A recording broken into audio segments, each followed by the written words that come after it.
You ever feel like something's watching you from just beyond where you can see? That feeling that makes the hair on your neck stand up for no reason you can name? Before we get into this, I want to know, where are you listening from right now? Drop it in the comments. I love knowing where our listeners are, especially when we're talking about something that happened right here in the heartland of America, in a place where the land still remembers. This is the story of what happened to the Bell family on the Red River in Tennessee. And I'm telling you right now, this one doesn't have easy answers. It happened in the year 1817, when the frontier was still wild and the line between the known world and something else was thinner than folks like to admit. Mordecai Bell was 43 years old that spring when it all started. He was a tall man, lean from years of working the land, with hands so weathered they looked like old leather. His eyes were a pale gray that seemed to see right through things, and he had a way of standing perfectly still that made people nervous without quite knowing why. He'd come to Robertson County, Tennessee after the war with the Creek, looking for land that hadn't been claimed yet, land that still had some give to it. He found it along the Red River, where the water ran dark between banks thick with willow and cottonwood. The soil there was black and rich, the kind that made a man think he could build something that would last. He brought his wife, Constance, with him. She was 38, a woman with strong shoulders and quiet ways. Dark hair she kept twisted back severe, and a mouth that rarely smiled, but wasn't unkind. They'd been married 20 years by then, long enough to have developed a rhythm that didn't need many words. She could read weather in his face, and he knew her silences the way other men knew their fields. They built their house in the clearing Mordecai had chosen about a quarter-mile from the river. It was a good, solid structure, 2 stories with a stone chimney and windows that faced east to catch the morning light. The kind of house that said a family meant to stay. Mordecai worked that land like it owed him something, clearing timber and breaking ground from dawn until the light failed. By summer of 1816, they had 40 acres under cultivation, mostly corn and tobacco, with a kitchen garden Constance tended that produced more than they could eat. They had 2 hired men living in the cabin Mordecai had built near the tree line. One was named Hosea Pritchard, a man of maybe 25 with a crooked nose from some fight he never talked about, and a way with horses that bordered on uncanny. The other was Cyrus Tate, older, maybe 50, who'd lost most of his teeth and talked even less than Constance, but could work all day in heat that would drop other men. Life was hard, the way it always was on the frontier, but it was predictable. That's what Mordecai valued most. Predictability meant control, and control meant survival. But that spring of 1817, predictability ended. It started small, the way these things always do.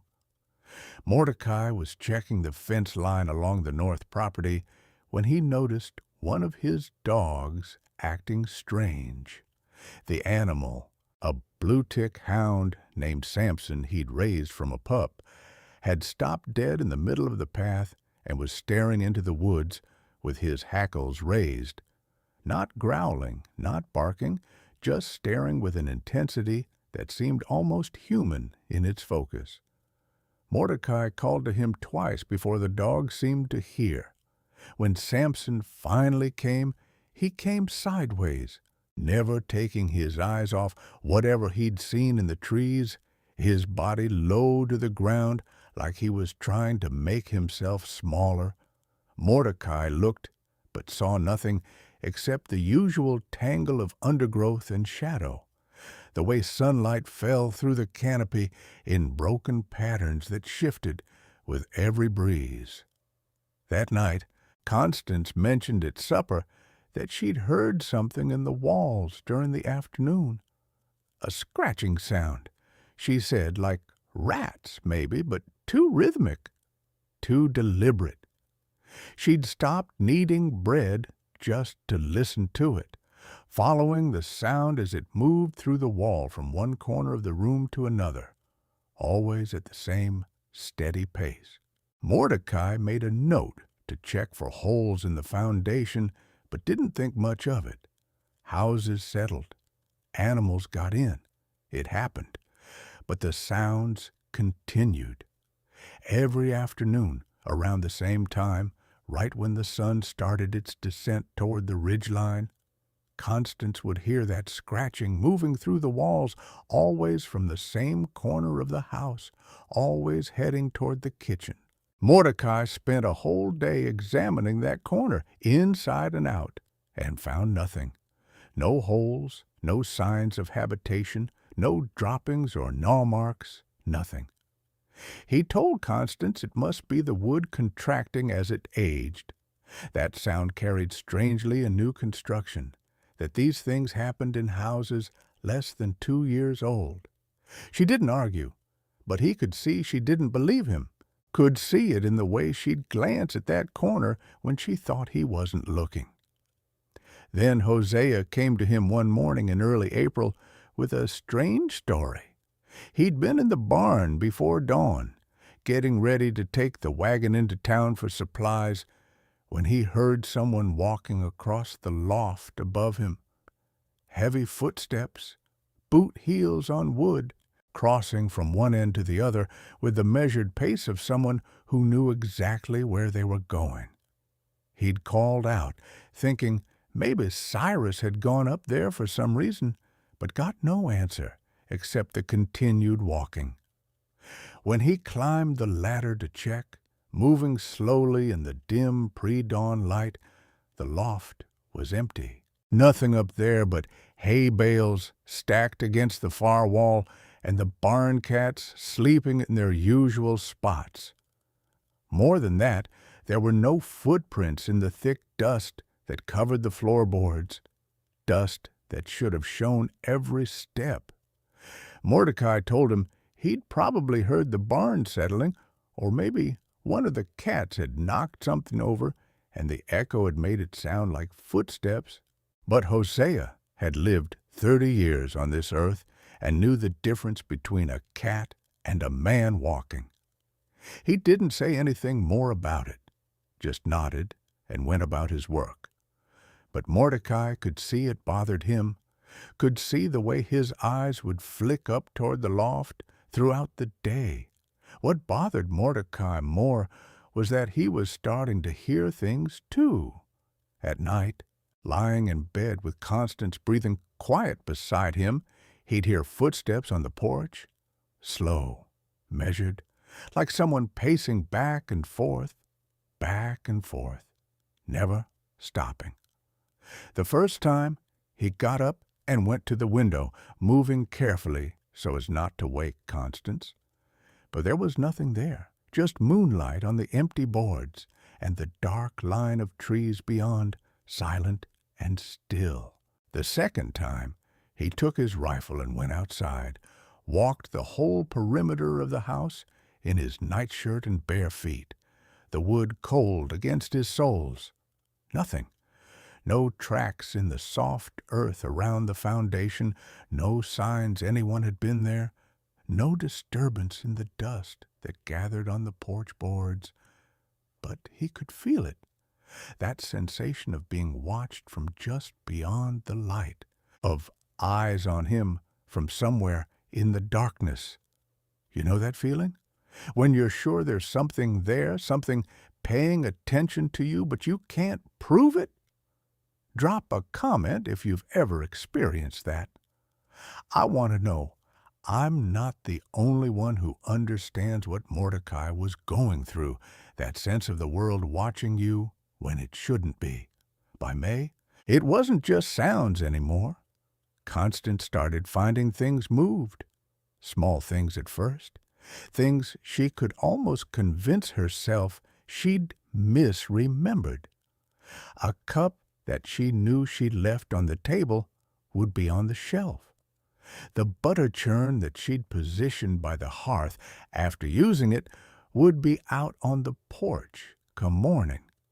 She'd tell Mordecai, and he'd give her that look that said he thought she was just forgetting where she put things.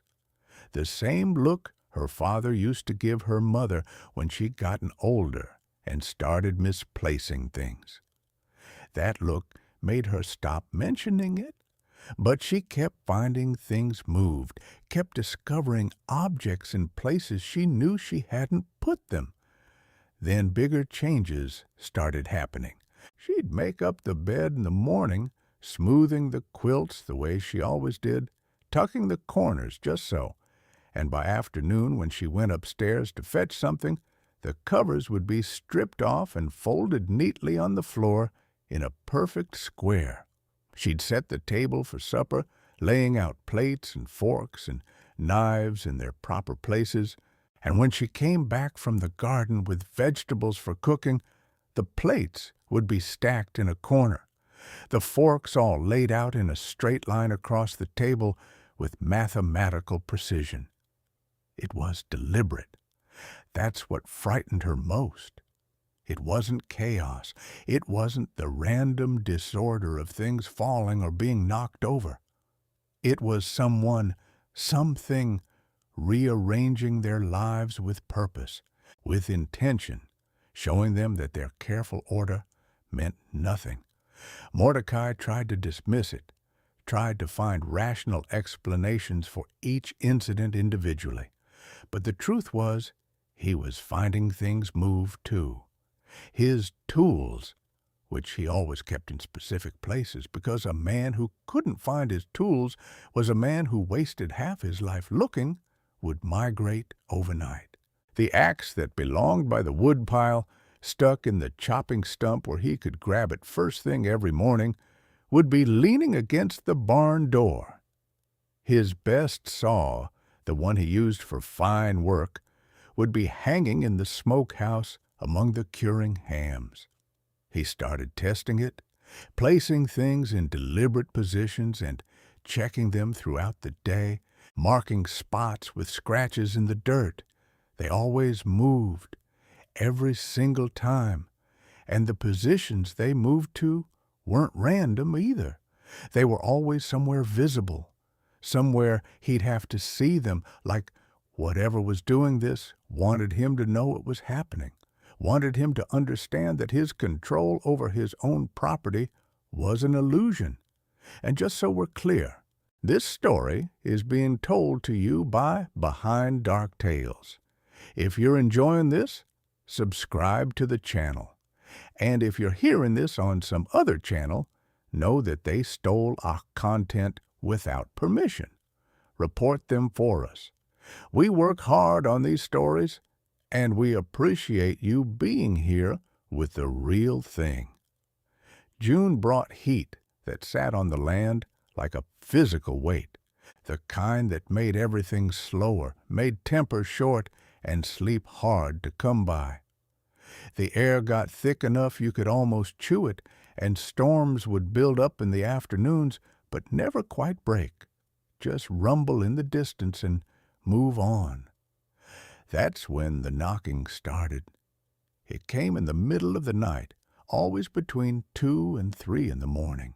Those dead hours when the world feels abandoned and strange, loud, insistent rapping on the front door, the kind of knock that said someone needed help or brought bad news. The first time, Mordecai grabbed his rifle and yanked the door open, ready for trouble, ready for whatever emergency had brought someone to his door at that hour. Nothing there. He stood on the porch in his nightshirt, rifle raised, staring into darkness that stared back with the chirping of crickets and the distant call of an owl the only sounds. The second time, he was faster, threw the door open, while the knocking was still echoing through the house. Sure he'd catch whoever was playing this sick joke. Still nothing. Not even the sound of footsteps running away, not even a glimpse of movement in the shadows. By the fifth time, he stopped getting up. Just lay there in the dark, listening to something that wanted in, demanding entry with that steady, patient knocking, and knowing that opening the door would show him nothing but empty night.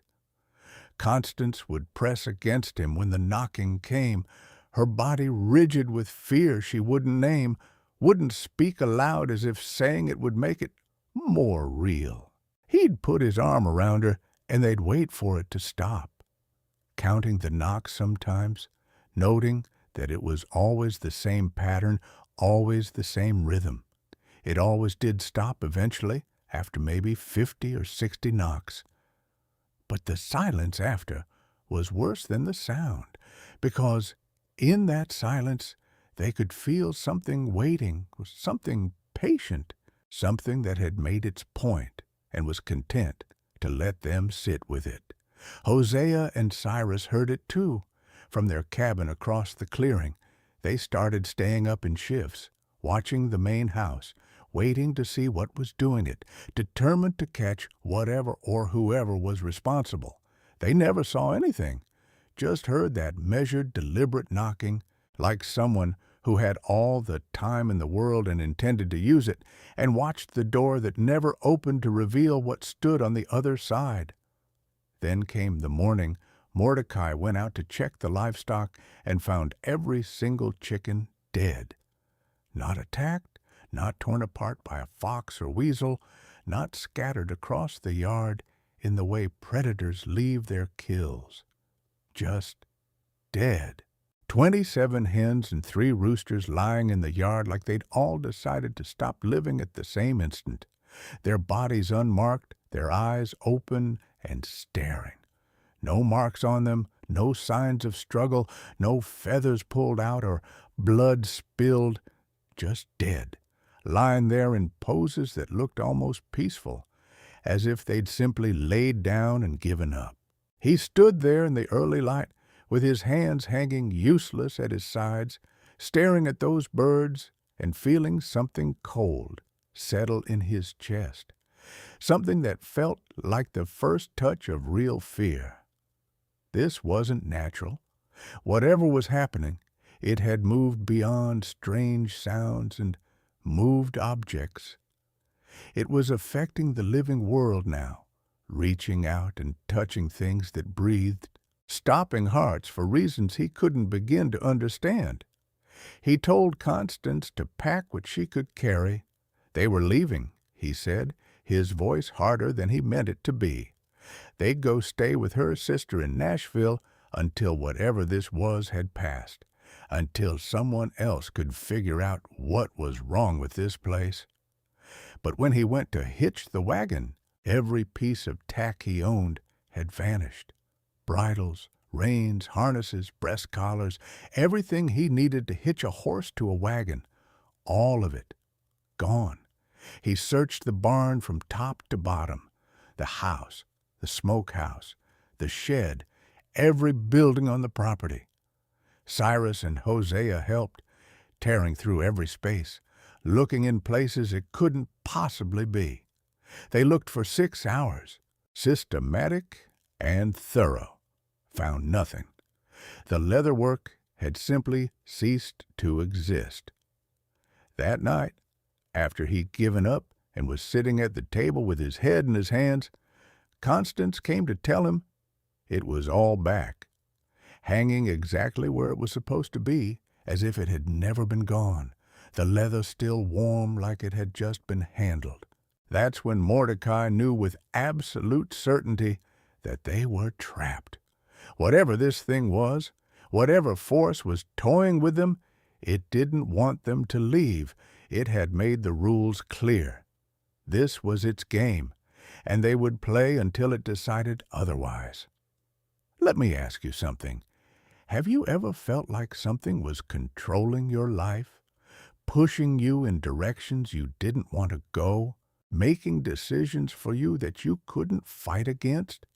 Comment below if you've ever felt that kind of helplessness, that sense of being a passenger in your own existence. Because what happened next to the Bell family? That feeling only got stronger, only tightened its grip until there was no air left to breathe. July brought the voice. It started as a whisper, so faint you couldn't be sure you'd heard it at all. Could easily convince yourself it was just wind in the eaves or the house settling or your own thoughts taking on texture, just at the edge of hearing, like someone speaking in another room with the door almost closed. Mordecai would be working in the field, bent over his hoe, and hear his name called. Not shouted, not urgent, just his name spoken clearly from somewhere behind him. He'd turn, expecting to see Constance or one of the hired men, and find nothing but empty rows of corn and the wall of trees beyond. Constance would be in the kitchen, working at some task, and hear someone singing. Old hymns from her youth back in Virginia. Songs her grandmother used to sing while working, songs she hadn't thought about in years. The voice would be thin and reedy, like an old woman's voice, and it would know all the words, even the verses most people forgot. She'd search the house room by room, and the singing would stop the moment she started looking, leaving only silence and the hammering of her own heart. The hired men heard it too. Hosea swore he heard his mother's voice calling him one evening, clear as anything, calling him by the nickname she'd used when he was young, though she'd been dead 15 years and buried in a churchyard in Virginia. Cyrus, who rarely showed emotion about anything, went pale as milk when he admitted he'd heard his brother talking, clear as day, discussing the tobacco crop the way they used to when they'd worked their father's farm together, though his brother had died at the Battle of Horseshoe Bend and lay buried somewhere in the Alabama Territory in a mass grave nobody had ever marked. The voice got stronger. Within a week, it was loud enough to have actual conversations with, loud enough that there was no pretending it wasn't real, no way to dismiss it as imagination or fatigue. It would speak from empty rooms, from dark corners of the barn, from the woods at night, when they were all inside with the doors barred. It seemed to enjoy talking, seemed to take pleasure in the act of communication. It would comment on their work, telling Mordecai he was plowing too shallow or too deep, criticizing Constance's cooking with specific suggestions that actually improved the taste, offering advice that was sometimes helpful and sometimes cruel. It would make observations about their lives that were too accurate, too personal, drawing on knowledge that no stranger should possess. It knew things it had no business knowing. It knew about the miscarriage Constance had suffered 10 years back, the one they'd never told anyone about because it happened early and they'd buried their grief in silence.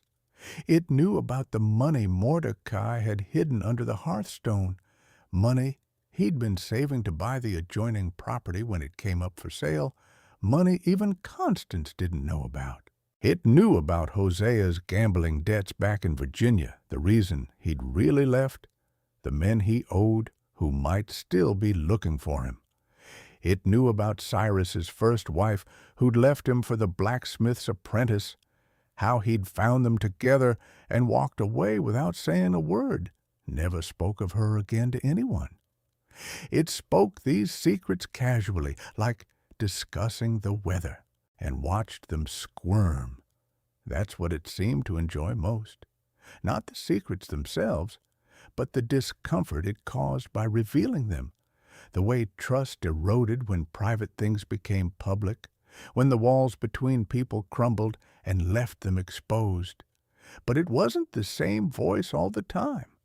that's what made it worse, what made it impossible to understand or predict.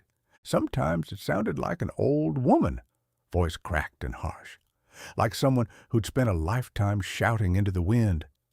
Sometimes it sounded like a young man, smooth and mocking, with an edge of cruelty that made everything it said feel like an insult. Sometimes it layered multiple voices speaking at once, creating harmonies that shouldn't be possible from a single source, words overlapping and interweaving until you couldn't separate one voice from another. And sometimes, worst of all, it would mimic. It would speak in Mordecai's voice, saying things he'd never said, or in Constance's voice with perfect accuracy. They'd be in different rooms and hear each other calling, would respond only to find the other person hadn't spoken at all. Mordecai tried talking to it, tried demanding to know what it wanted, what it was, why it was doing this to them. He'd stand in the middle of the house and shout questions into the empty air, his voice getting raw with repetition. The voice just laughed. Long, rolling laughter that came from everywhere and nowhere, from all around them and inside their heads. When it finally answered, speaking from directly behind him so close he could feel breath on his neck, though nothing was there, it said it wanted them to know they weren't alone, that this land belonged to something older than their understanding, and they were here by sufferance, not by right, that everything they'd built was built on ground that remembered what came before them and would remember what came after. August turned the land brown and made the river run low enough you could walk across on the stones. The heat was relentless, day after day of sun that baked the earth until it cracked. The voice got worse. It started making predictions, small ones at first, like it was testing the limits of what it could do or what they'd believe.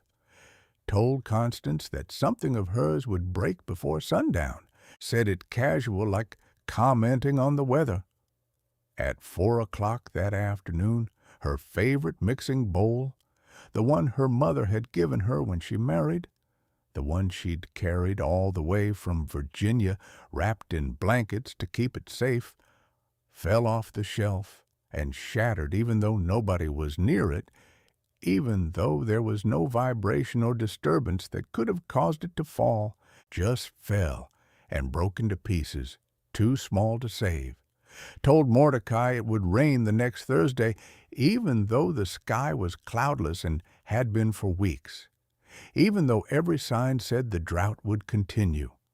Come Thursday, a storm rolled in from nowhere, clouds building up in the span of an hour, and dropped 3 inches of rain in 2 hours, more water than they'd seen in a month, washing out part of the north fence and flooding the low field. It was showing off now, demonstrating power, making sure they understood they were dealing with something that could see the shape of things before they happened, that existed somehow outside the normal flow of time, that knew the future the way they knew the past. The worst was when it started predicting harm. Told Hosea his horse would come up lame within 2 days. Said it matter of fact while he was grooming the animal, a fine mare he'd bought with his first wages and treasured. Exactly 48 hours later, the horse stepped in a groundhog hole out in the north pasture and broke its foreleg badly enough that there was no choice but to put her down. Hosea had to do it himself, had to press his pistol to her head while she thrashed and screamed, and the voice laughed while he did it. Told Cyrus he'd cut himself before the week was out, described exactly where the cut would be. 5 days later, his axe slipped while he was splitting wood, the head turning in his hands just slightly, and opened a gash on his left thigh that went deep enough to show bone, took 16 stitches from the doctor in town, and left him hobbling for a month, unable to do more than light work. It never predicted anything fatal, but that almost made it worse. It was playing with them, showing restraint, proving it could hurt them badly if it chose, but was choosing not to. Yet. That word hung over everything. Yet. September brought neighbors. Word had spread, despite Mordecai's attempts to keep quiet, despite his refusal to discuss what was happening when he went into town for supplies. In a small community, strange happenings don't stay secret long. People talk, servants gossip, and soon everyone knows. People started showing up at the farm, curious, skeptical, wanting to witness the phenomenon themselves, drawn by that terrible human fascination with the abnormal. The voice performed for them. It would answer questions they hadn't spoken aloud, tell jokes that were sometimes funny and sometimes vicious, sing songs in languages none of them recognized. It seemed to enjoy the audience, seemed to draw energy from having more people to torment. But it was cruel, too, specifically and deliberately cruel. It would pick out individuals from the crowd and reveal their secrets, tell the whole gathering things about them they'd hidden, sometimes for years, affairs and illegitimate offspring and debts and crimes long buried. It destroyed reputations with casual malice, spoke truths that shattered lives, and seemed to relish every moment. A merchant from town who came out of curiosity left in tears after the voice described in detail how he'd been adulterating his flour with sawdust, selling it to families who trusted him. A woman who'd come with her husband heard the voice announce that the daughter she'd raised for 12 years wasn't his, was actually the result of a brief liaison with a traveling preacher, and watched her marriage end in the space of a sentence. Some people stopped coming after that, afraid of what the voice might know about them, what secrets they kept that couldn't bear daylight. But others became regulars, drawn by the dark spectacle of it, unable to stay away even though they knew it was wrong. They'd gather in the bell house like it was theater, sitting in chairs they'd brought from home, waiting to see what the voice would do next, whose life it would ruin for entertainment. Mordecai hated it.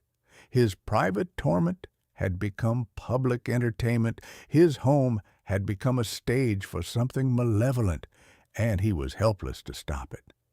But he couldn't make them leave. The voice encouraged them, invited them, seemed to grow stronger with each person who came. It would call out to people on the road, invite them in, promise them revelations. And they came. They always came. A preacher arrived in late September, Reverend Josiah Crane, a man in his 50s with wild white hair that stood out from his head like he'd been struck by lightning, and eyes that burned with absolute certainty. He'd heard about the haunting and come to perform an exorcism, brought his Bible and his conviction that faith could overcome any evil. He tried everything he knew, speaking in tongues, throwing holy water he'd blessed himself, calling on the name of Jesus Christ to cast out the unclean spirit, demanding it reveal itself and be gone. He worked himself into a frenzy, sweat pouring down his face, voice going hoarse from shouting. The voice let him finish, let him exhaust himself completely. Then it spoke, and when it did, it used his voice. Perfect mimicry. Repeated his words back to him exactly as he'd said them, same cadence, same emphasis, then laughed and called him a fraud in front of everyone. Told the assembled crowd about the money Reverend Crane had stolen from his church in Virginia, small amounts over years that had added up to enough that when the deacons finally noticed and confronted him, he'd run rather than face justice. Told them why he'd really come to Tennessee, how he'd been moving from town to town for 3 years, staying just ahead of his reputation. Told them about the widow in the last town whose savings he'd borrowed and never returned, who'd trusted him because he was a man of God. The Reverend left in the middle of the night, didn't even pack his things, just rode away and was never seen in Robertson County again. A doctor came next, Silas Weatherby, a rational man from Nashville who believed in science and evidence, who thought superstition was the refuge of the ignorant. He examined the house thoroughly, interviewed everyone, took copious notes in a leather journal, concluded it must be some form of mass hysteria, possibly caused by contaminated well water or mold spores in the walls affecting their minds, making them susceptible to suggestion and shared delusion.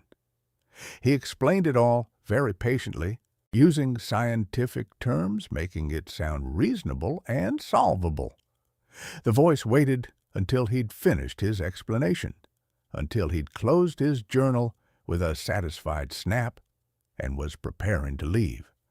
Then it spoke from directly behind him, in perfect medical terminology, describing symptoms of diseases the doctor had seen but never mentioned, naming patients he'd lost and how they'd died, detailing procedures he'd botched and buried in paperwork, described a surgery he'd performed while drunk that had left a man crippled, how he'd lied about what happened, how he still woke up sometimes in the middle of the night thinking about it. The doctor packed his instruments with shaking hands and rode away looking 20 years older, his faith in rational explanations shattered. By October, the Bell Farm had become infamous. People came from surrounding counties, from Kentucky, from as far as Virginia and the Carolinas. They camped in the clearing, dozens of them at a time, treating it like a camp meeting or a fair. They'd build fires and cook food and wait for the voice to speak, trading stories about what they'd heard, competing to see who'd witnessed the most remarkable manifestation. The voice usually obliged. It seemed to have infinite energy, infinite patience, infinite malice. It would talk for hours, telling stories that might be true or might be fabrications, impossible to verify, making predictions, some of which came true and some of which didn't, keeping them guessing about its actual powers, revealing secrets until people started avoiding eye contact, afraid to draw its attention. And always underneath the performance, there was that current of hatred, that sense of something that despised them all and was toying with them for its own amusement, the way a cat toys with a mouse not from hunger, but from some instinct toward cruelty. Mordecai started to break under the weight of it. You could see it in his face, in the way the flesh hung looser on his bones like he was melting from the inside out, in the way his eyes had sunk back into his skull, leaving dark hollows. He wasn't sleeping more than an hour or two a night. The voice wouldn't let him. Every time he'd start to drift off, exhausted beyond measure, it would wake him, calling his name, whispering accusations, describing in exhaustive detail all the ways his life was falling apart, all the things he should have done differently, all his failures as a man and husband and farmer. It knew exactly where to press to cause maximum pain, knew the doubts that lived in his head and amplified them until they were all he could hear. Have you ever been so tired you couldn't think straight? When exhaustion becomes a physical pain and sleep feels like something that happens to other people? Leave a comment if you know what I'm talking about, because what Mordecai was going through, that kind of sustained torment, it breaks something fundamental in a person, changes them in ways they can't come back from. Constance had it worse. The voice fixated on her in ways that were personal and vicious and unrelenting. It would describe her body in crude terms, cataloging every flaw, real or imagined, comparing her unfavorably to other women, speculating about why Mordecai had married her in the first place. It mocked her barrenness, the fact that she'd never been able to carry a pregnancy to term after the first miscarriage, suggested that maybe God had judged her unworthy of bearing life. It knew her deepest shame, the thing she'd never spoken aloud to anyone, and it wielded that knowledge like a weapon designed specifically to destroy her. She stopped speaking entirely by mid-October, just moved through the house like a ghost, hollow-eyed and silent, doing her work with mechanical precision, but with no life behind the actions. She'd stand at the window sometimes for hours, staring at nothing, and when Mordecai would touch her shoulder, she'd flinch like he'd struck her. Hosea left in November, just woke up one morning, packed his few belongings into a satchel, and walked off down the road without a word to anyone, without collecting wages owed or saying goodbye. Couldn't take it anymore. The constant presence, the never knowing when the voice would speak or what it would say, the way it had gotten inside his head and made him doubt everything, including his own sanity. The voice called after him as he walked, singing a song his mother used to sing, promising it would find him wherever he went. That distance meant nothing to it, that he'd carry it with him always now. They never heard from him again. Don't know if he made it somewhere safe or if the voice made good on its promise. Cyrus stayed, but grew strange. Started talking to the voice like it was a person, having conversations with it while he worked, responding to things the rest of them couldn't hear. Mordecai would find him standing in the barn at odd hours, speaking to empty air, nodding at responses only he could hear, sometimes laughing at jokes nobody else was privy to. It was like the voice had found a crack in him and slipped inside, made itself at home. He stopped sleeping in the cabin, started sleeping in the barn, said he preferred it out there, that the voice was better company than people. Winter came early that year. First frost in mid-October killed what was left of the garden. Snow by Thanksgiving, unusual for Tennessee. A heavy, wet snow that bent tree branches and made the world silent and strange. The voice didn't stop. If anything, it got worse in the cold, like the change in season had given it new energy. It would wake them in the middle of the night, screaming, not words, not anything coherent, just raw sound, like something in agony or rage or both at once. The whole house would shake with it, windows rattling in their frames hard enough that some of them cracked, dishes jumping on the shelves and crashing to the floor, the very foundations seeming to vibrate with the force of it. Then silence, complete and absolute, more terrifying than the noise because, in that silence, you could feel it waiting, feel it watching to see how they'd react, feeding on their fear. December brought Constance's collapse. She'd been getting thinner, barely eating, her clothes hanging on her frame like they were 2 sizes too large. She'd developed a tremor in her hands that made simple tasks difficult, would drop things and stare at the broken pieces like she couldn't understand what had happened. On the 15th, Mordecai found her in the kitchen in the middle of the afternoon, standing perfectly still in a shaft of pale winter sunlight, staring at nothing.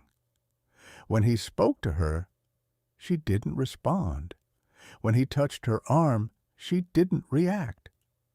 When he moved to stand in front of her, her eyes looked right through him like he was made of glass. It was like her mind had just vacated, packed up, and left, abandoning the body to function on its own. He got her to bed, moving her like a doll, positioning her limbs because she wouldn't do it herself. She stayed there. Days passed, and she never moved, except when he moved her, never spoke, never showed any sign of awareness. The doctor came from town, examined her thoroughly, checked her pupils and her pulse, and listened to her heart. Said there was nothing physically wrong with her that he could determine, that sometimes the mind just broke under sufficient strain and there was nothing medical science could do about it. The voice claimed responsibility when Mordecai confronted it, screaming his rage and grief into empty air. Said it had shown Constance something, some truth about the nature of reality that human minds weren't equipped to process. Said she'd tried to hold it all at once, tried to understand something that couldn't be understood, and when she couldn't reconcile it with what she thought she knew, her mind had simply shut down, rather than break completely. Said it was better this way, kinder, that she was at peace now in a way she hadn't been in months. Mordecai sat with her every day after that, holding her hand, talking to her even though she gave no sign of hearing, begging her to come back. Sometimes he thought he saw recognition flicker in her eyes just for an instant, some spark of the woman she'd been. But it never lasted, never grew into anything more. She was gone, even though her body remained.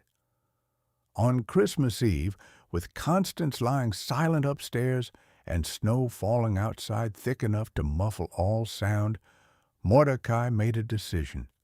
He took his rifle and loaded it carefully, took a lantern and lit it, wrapped himself in his heaviest coat, and walked out into the woods. He was done running, done cowering, done letting this thing torment him and his wife and destroy everything they'd built. He was going to find it, whatever it was, wherever it lived, and end this, one way or another. The voice followed him, speaking from the trees, from the darkness between them, from the snow-heavy air itself. It asked where he thought he was going, what he thought he could do with a rifle and righteous anger. It laughed at him, long and mocking, asked if he really thought metal and gunpowder had any power over something like it, something that had existed long before humans learned to make fire and would exist long after they were gone. Mordecai kept walking. He didn't know where he was going, not consciously, but his feet seemed to know the path. He went deep into the forest, following no trail he could see, just moving through the trees like something was pulling him forward. The voice kept talking, sometimes close enough that he could feel it in his chest, sometimes distant like it was calling from miles away.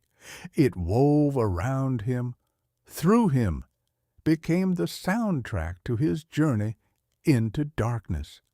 After an hour, maybe two, time losing meaning in the uniform white of fallen snow, he came to a clearing he'd never seen before.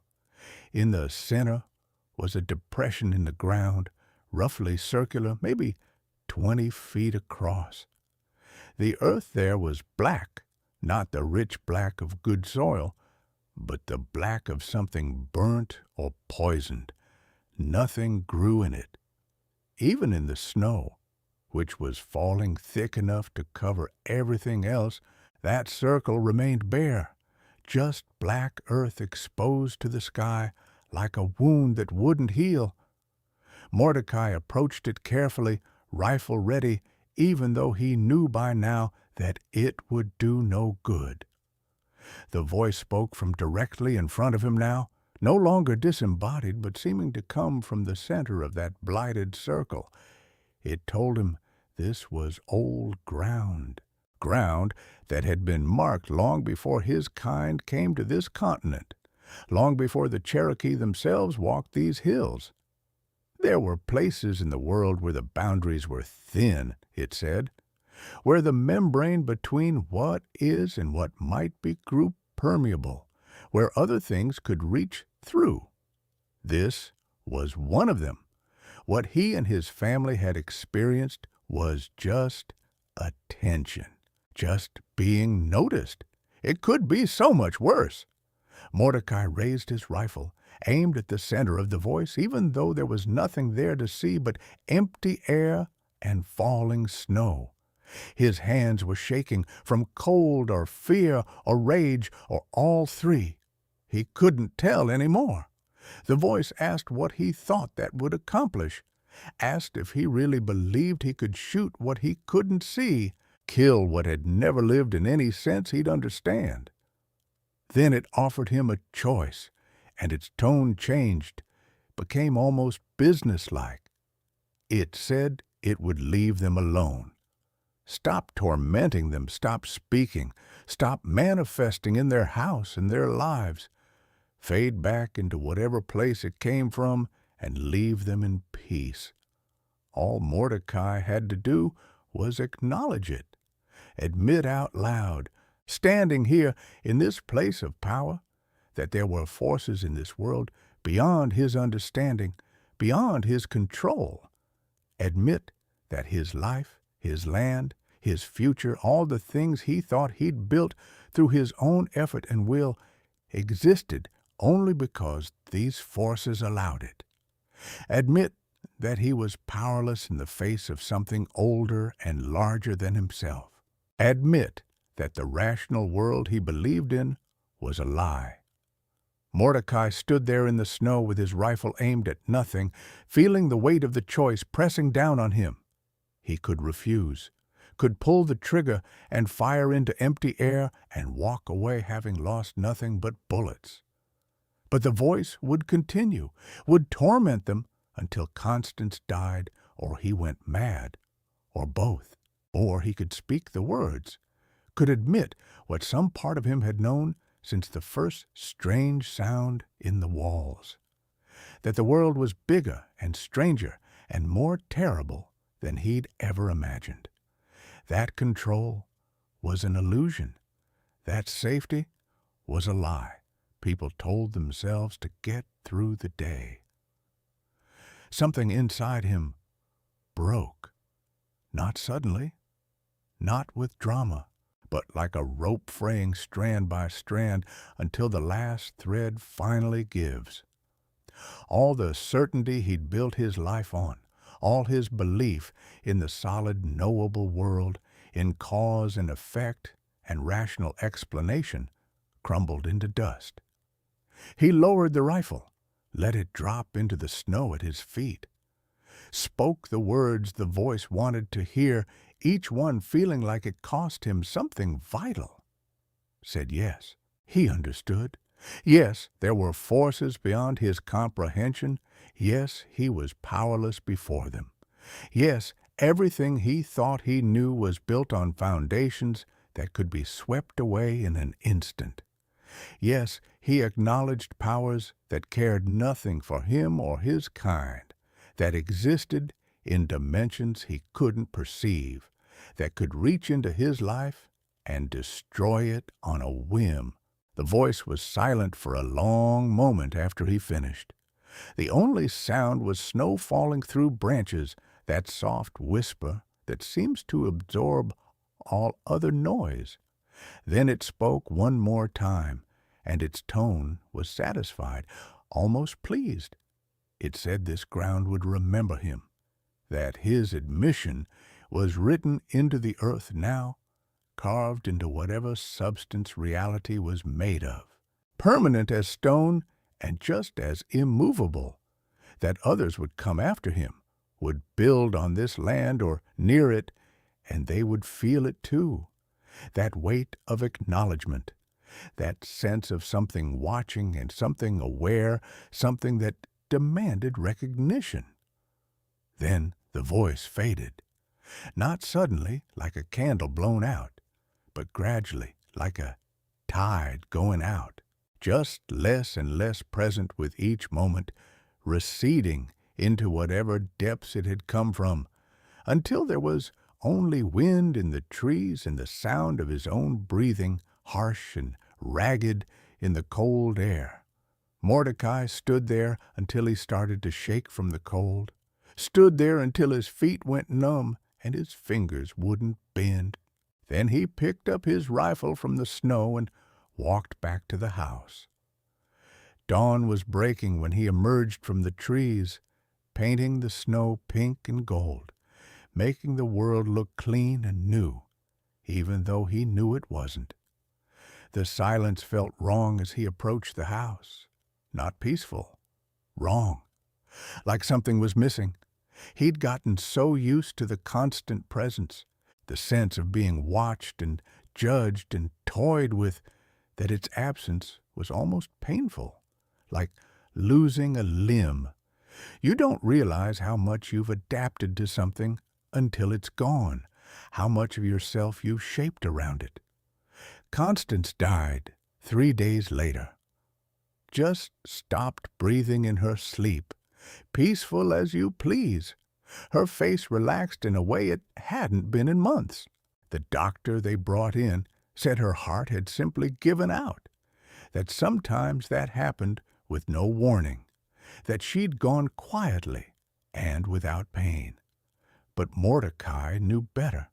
The voice had showed her something, revealed some truth or horror that her mind couldn't process, and that knowledge had hollowed her out from the inside.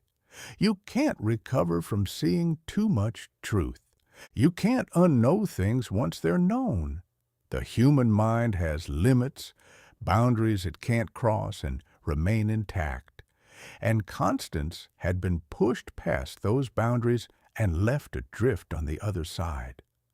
Cyrus helped him bury her in the plot behind the house, land Mordecai had set aside for that purpose when they'd first built here, never thinking it would be needed so soon. They didn't speak during the funeral, just did the work with the mechanical precision of men performing a familiar task. No preacher this time, no prayers or hymns, just dirt and silence and the cold. When it was done, Cyrus asked if Mordecai wanted him to stay on, work the farm through spring of planting. Mordecai looked at him, really looked, and saw what the voice had done. Cyrus's eyes were different now, distant, like he was seeing two worlds at once and couldn't quite focus on either. He said no, paid him what he was owed from the money under the hearthstone, added extra for loyalty, and watched him walk down the road.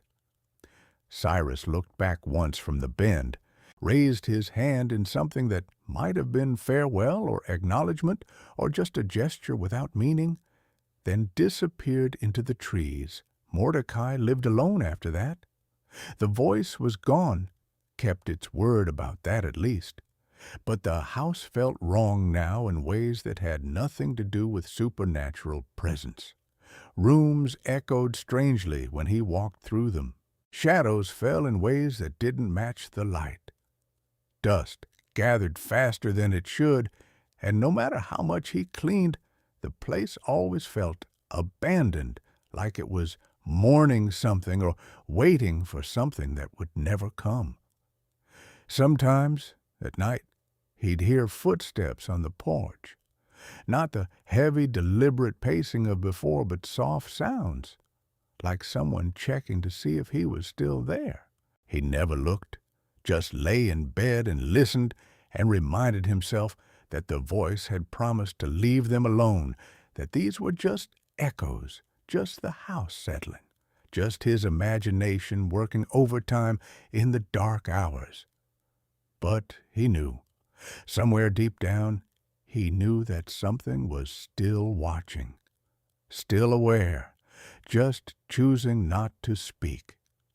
He tried to work the farm, tried to maintain some semblance of the life he'd planned when he'd first come here, but his heart wasn't in it.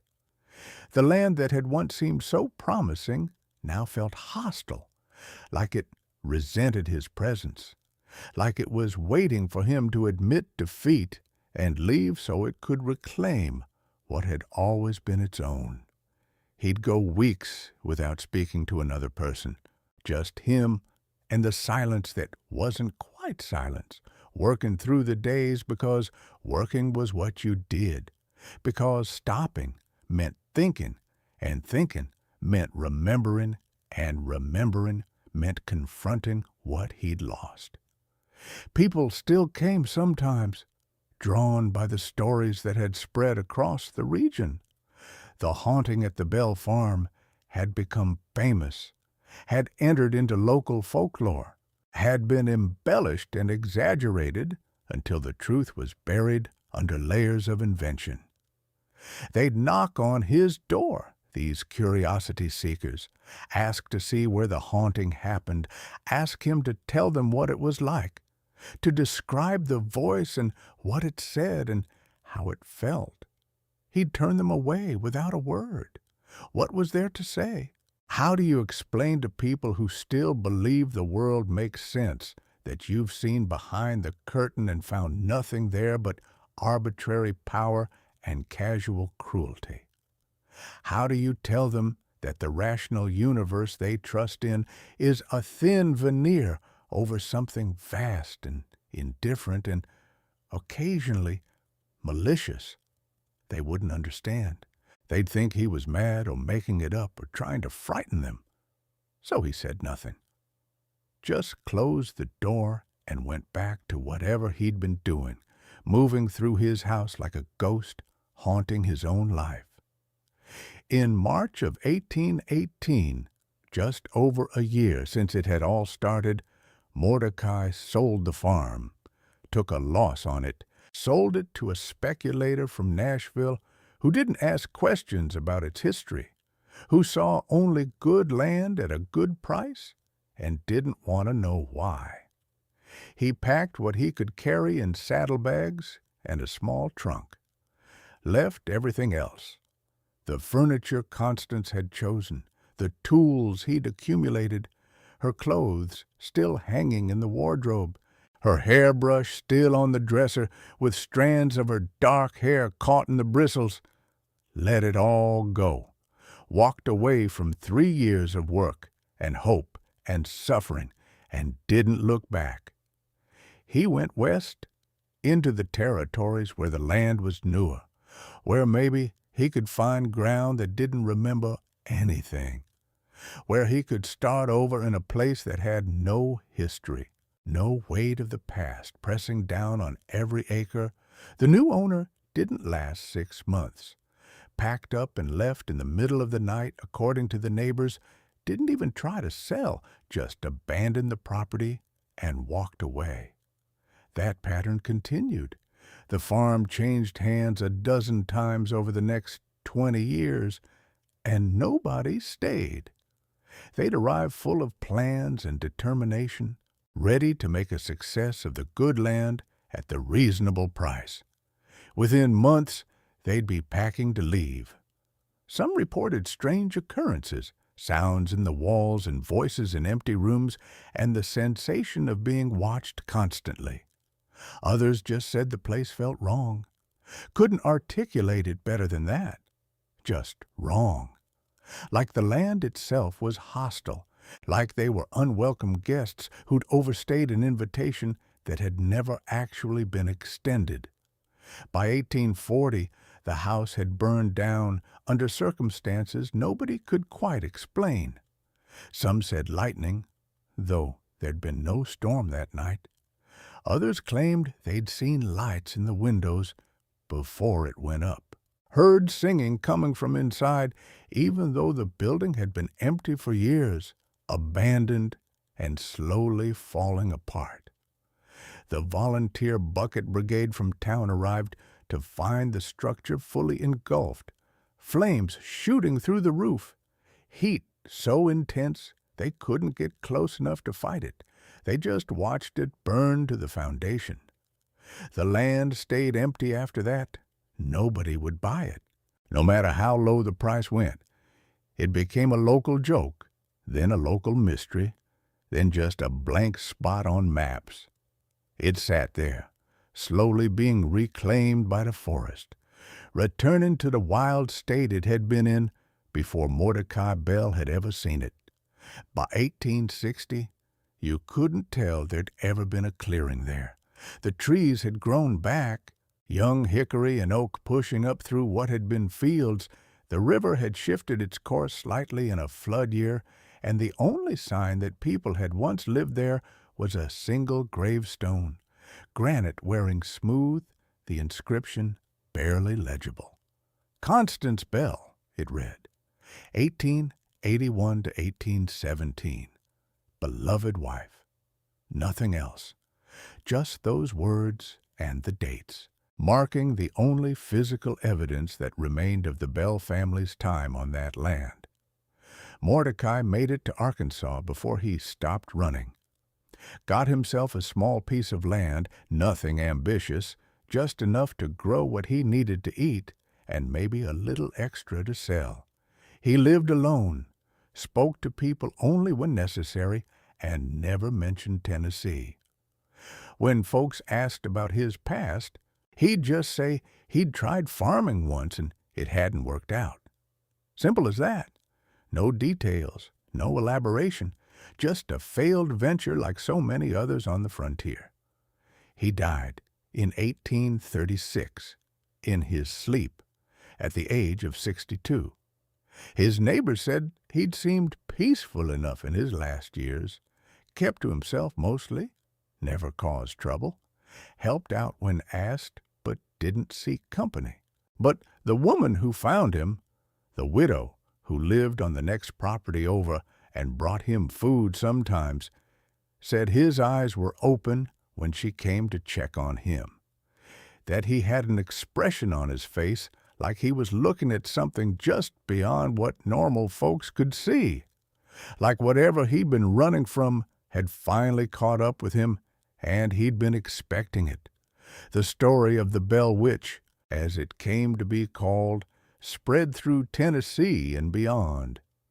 It got embellished over the years, details added and changed, turned into the kind of tale people tell around fires to frighten each other, to make the shadows seem darker and the night more dangerous. Most of the people telling it never knew Mordecai or Constance Bell, never stood in that house and felt what it was like to have something from outside their understanding take an interest in their lives, never made the choice Mordecai made in that clearing, trading his certainty for silence, his belief in a rational world for the promise of peace. They don't know about that part. That doesn't make it into the stories they tell, but the land remembers. Even now, more than 200 years later, that stretch along the Red River has a reputation. Locals avoid it. Hunters don't camp there even though the deer are plentiful.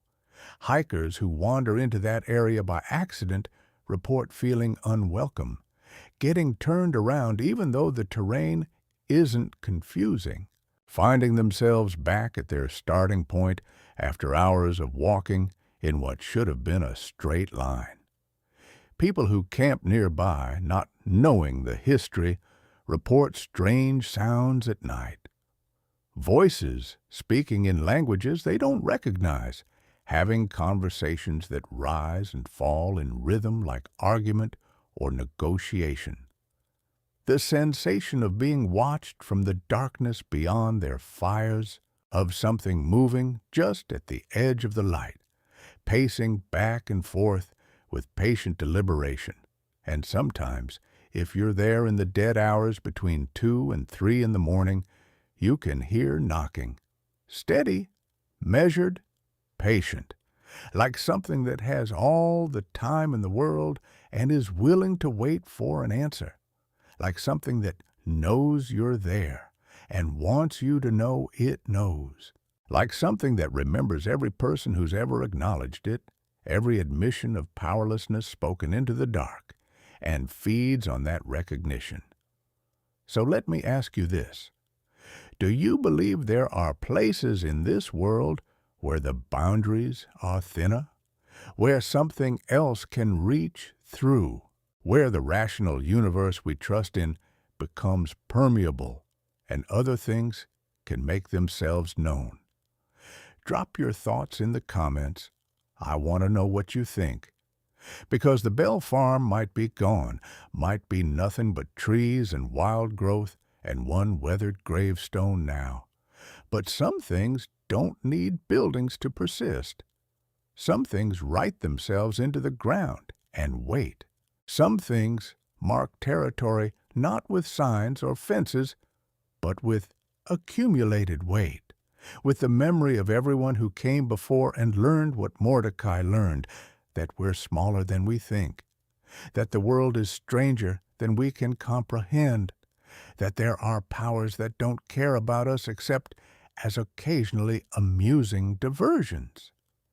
If you know a story like this, something that happened in your part of the world that nobody can quite explain, something that changed the people who experienced it in ways they couldn't come back from, share it with us. Tell us what you know. It might become our next episode. These stories need to be told, need to be preserved, because they're more than just entertainment. They're warnings, reminders that the world we see isn't all there is, that certainty is a luxury and safety is temporary, and some knowledge comes at a cost we can't afford, but pay anyway. Stay with us for the next account. We've got more stories to tell, more darkness to explore, more truths that hide in the spaces between what we know and what we fear.